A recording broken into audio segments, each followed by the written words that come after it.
Sur Facebook, une de mes pages a été supprimée parce qu'on m'a dit vous n'êtes pas vous n'êtes pas la personne que vous prétendez être. Ah, mais j'ai dit ah bon, c'est pas moi. Pourtant c'était moi, et on me disait que j'étais pas moi. Alors j'imagine que c'est des gens qui m'ont connu dans le passé. J'avais pas de barbe, j'avais je sais plus 20-30 ans de moins, peut-être, je sais plus combien exactement. Ça fait longtemps qu'ils m'ont pas vu. Oh, bien sûr, s'ils me croisent dans la rue à Toulouse, ils ne vont pas me reconnaître, ou à Paris. Ils ne me reconnaîtront pas, parce que même moi, quand je me regarde à la glace, je ne me reconnais pas.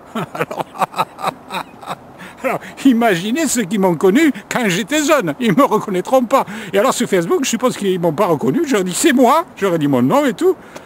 Et ils ont dû se plaindre à Facebook. Il y a quelqu'un qui a pris la place de celui qui prétend être. Facebook m'a dit, vous ne seriez pas celui que vous prétendez être. Ah, évidemment, ils ne m'ont pas reconnu. Et alors, vous pouvez taper des mains et des pieds, vous dites, non, c'est moi. Ben, il n'y a rien à faire, hein, ils ne me croient pas. Hein. Ils ne croient pas parce qu'ils ne vous reconnaissent pas. Voilà. Alors c'est vrai que j'ai changé physiquement, évidemment. Même ma femme, elle ne me reconnaît pas non plus. Je me dis, je te reconnais pas. Et alors bon, mais écoutez, moi je préfère comme je suis maintenant que comme avant, parce que si je pouvais revenir en arrière, je peux vous dire qu'il y a un tas de choses que je ne referais pas, hein, c'est clair. Hein. Et j'y pense des fois le soir, j'ai dit pardonne-moi Seigneur, parce que j'ai fait ça, j'ai pris cette décision, j'aurais pas dû la prendre. C'est vrai qu'avec le recul, je me rends compte qu'il y a des choses que j'aurais pas dû faire. Et je ne referais pas la même chose si je devais refaire. Mais je pense que c'est vrai pour plein de gens. J'imagine que Moïse, s'il avait pu revivre sa vie, il n'aurait pas frappé le rocher 2 fois. Il y aurait parlé parce que ça lui a coûté de ne pas voir le pays promis.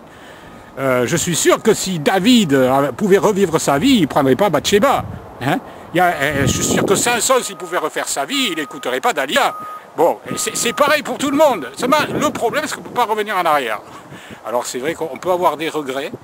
Ben, il faut en tenir compte, il faut que ça nous serve de leçon pour l'avenir. Alors moi, ce que j'ai vécu dans le passé, ça me sert de leçon pour maintenant. Voilà. Alors il y a des choses que j'ai fait que j'aurais pas dû faire, et je le regrette, mais il y a des amis, bon, je sais que je ne les reverrai plus jamais. Et ça me fait quelque chose quand même, parce qu'en plus, si je leur dis, vous savez, il faut revenir à la Torah, alors là, ils vont plus vouloir me parler.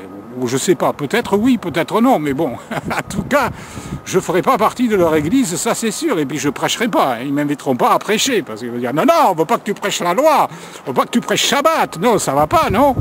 Évidemment, je serai un paria, un banni.